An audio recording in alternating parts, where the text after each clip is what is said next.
Yan guys, finally, the last harvest na talaga siya. Ayaw nang lumaki. Nakakabulol naman magsalita. Ayaw nang lumaki. Pitas tayo ng dalawa at magluluto tayo. Watch until end guys sa ating ampalaya cooking. Ayan o, ang dami pa sana.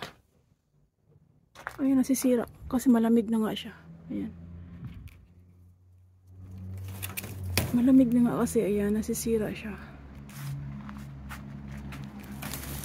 Tanggalin ko na nga ito lahat.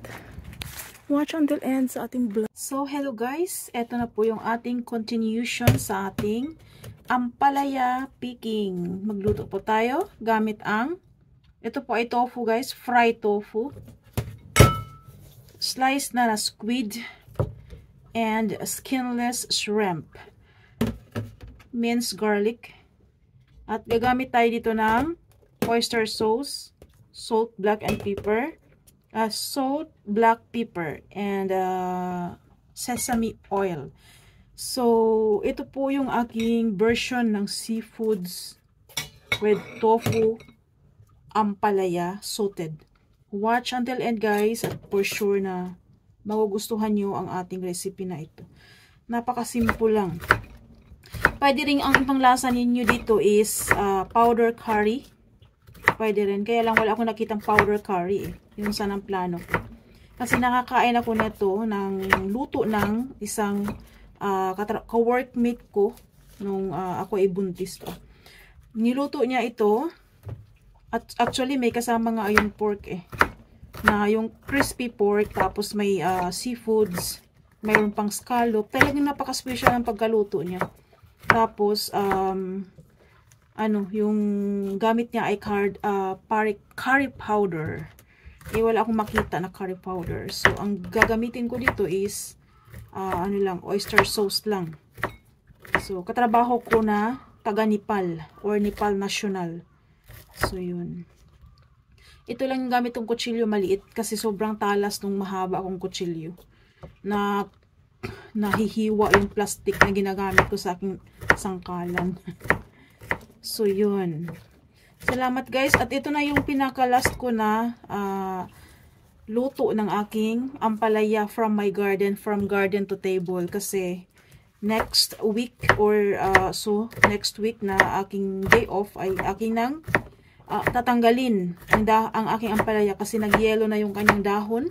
So, hindi ko na hintayin na magiging dried pa.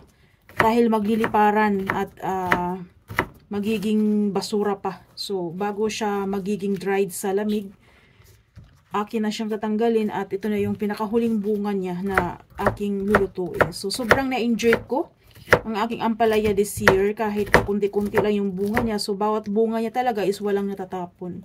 Niluluto ko siya kasi kumakain naman din ang anak ko, pati ako makain din, kaya malaking tulong na rin ito sa ating kalusugan ang pagkain ng ampalaya. So iba't ibang version ng luto ng ampalaya na aking na-enjoy sa aking tanim. So better to plant than to buy. Kung mayroon tayong space na mag-plant is mas magandang magtanim tayo para sure na organic ito at walang spray na mga medisina. So, yun. So, ganun. Tapos, ito yung tofu or tokwa na fry. So, yun. Ginagamitan ko siya ng ganito para add extra na panlasa. Kasi ito naglalabas din ito ng manamis-namis na lasa. At napaka-healthy na uri ng pagkain ang tokwa or tofu. So, yun. Makapal siya na pagka-fry. So, yun guys. Please keep watching guys. So, let's start cooking guys. Sesame oil.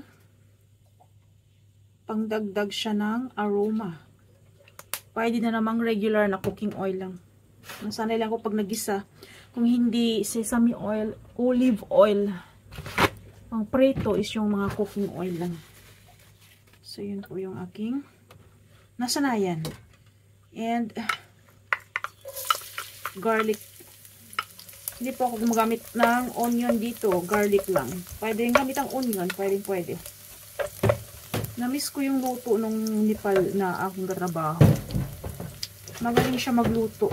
Mostly ginagamit niya is curry. So, yun guys. Maraming salamat sa mga madalas sa aking tahanan. And let's follow the seafoods. Sabay-sabay na sila. Sabay-sabay lang din yung maluluto. Ay, ang bango guys. Oyster sauce.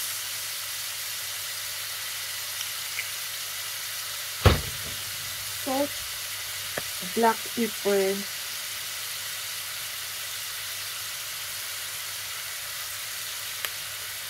And let's follow the tofu.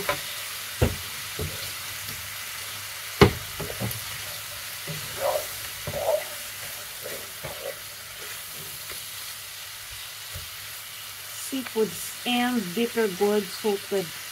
And let's follow the ampalaya.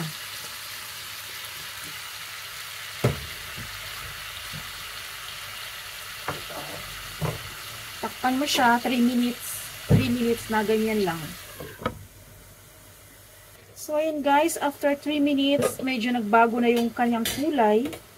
So atin na siyang ihalo sa ating mga ingredients.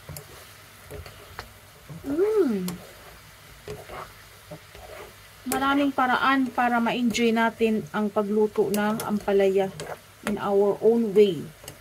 So, yan. At ito po ay half cook lang para mas masarap. Ang bango. Ay, magpatalo yung amoy ng ampalaya. So, yun guys. Tapos na po ang ating ampalaya suited with seafoods and tofu. Thanks for watching until here. Now ay nag-enjoy kayo sa aking original recipe. Thank you so much for watching guys, and please leave delicious comments, like, and share. Thank you. Thumbs up din. Maraming salamat. Bye-bye. Until next time. Until next vlog.